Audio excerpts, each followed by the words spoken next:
আসসালামু আলাইকুম প্রিয় দর্শক। আপনি কি কখনো লক্ষ্য করেছেন কিছু মানুষ খুব সহজেই পরিস্থিতি বুঝে ফেলে? তাদের কথা বলার ধরন আলাদা, আর সিদ্ধান্ত নেওয়ার সময় তারা বেশিরভাগ ক্ষেত্রেই সঠিক হয়। অনেকে মনে করে, আমি এমনিতেই কম বুদ্ধিমান, আমার মাথা ঠিকমতো কাজ করে না। কিন্তু সত্যটা হল, বুদ্ধিমত্তা জন্মগত হলেও এটাকে চর্চার মাধ্যমে বাড়ানো যায়। আজকের ভিডিওতে আমরা জানব নিজেকে কিভাবে ধাপে ধাপে আরও বুদ্ধিমান করে তোলা যায়। বুদ্ধিমত্তা আসলে কি? বুদ্ধিমত্তা মানে শুধু পড়াশোনায় ভালো হওয়া নয়। বুদ্ধিমত্তা মানে সমস্যা বোঝার ক্ষমতা, যুক্তি দিয়ে চিন্তা করা, নতুন পরিস্থিতিতে মানিয়ে নেওয়া আর নিজের ভুল থেকে শেখা। একজন বুদ্ধিমান মানুষ সব জানে না, কিন্তু সে জানে কিভাবে শেখা যায়। তাহলে শুরু করা যাক। ১.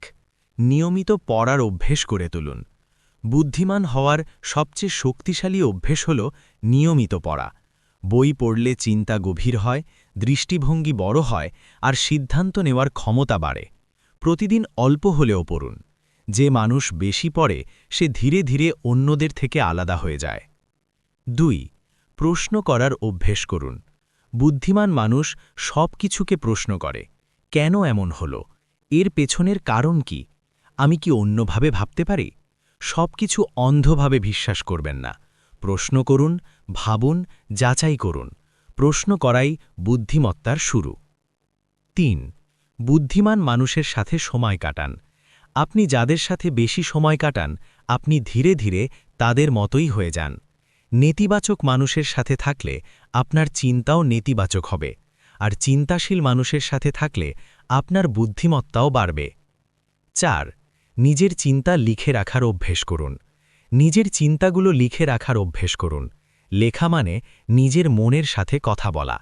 এতে আপনি বুঝতে পারবেন কোথায় ভুল ভাবছেন, কোথায় উন্নতি দরকার। একজন বুদ্ধিমান মানুষ তার চিন্তাকে পরিষ্কার রাখে। ৫. নতুন স্কিল শেখা শুরু করুন। নতুন কিছু শিখলে মস্তিষ্ক আরও শক্তিশালী হয়। নতুন ভাষা, নতুন প্রযুক্তি বা যে কোনো দক্ষতা। আপনি যত বেশি শিখবেন, আপনার চিন্তার গতি তত বাড়বে। শেখা থামলেই মানুষ পিছিয়ে যায়। ৬. ভুল থেকে শেখার মানসিকতা গড়ে তুলুন। ভুলকে ভয় পাবেন না। ভুল মানে ব্যর্থতা নয়, ভুল মানে শেখার সুযোগ। ইগো এক পাশে রাখুন, ভুল স্বীকার করুন।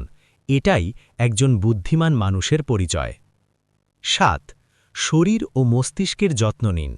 পর্যাপ্ত ঘুম না হলে মস্তিষ্ক ঠিকভাবে কাজ করে না। অতিরিক্ত মোবাইল ব্যবহার চিন্তাকে দুর্বল করে। সুস্থ শরীর ছাড়া সুস্থ মস্তিষ্ক সম্ভব নয়।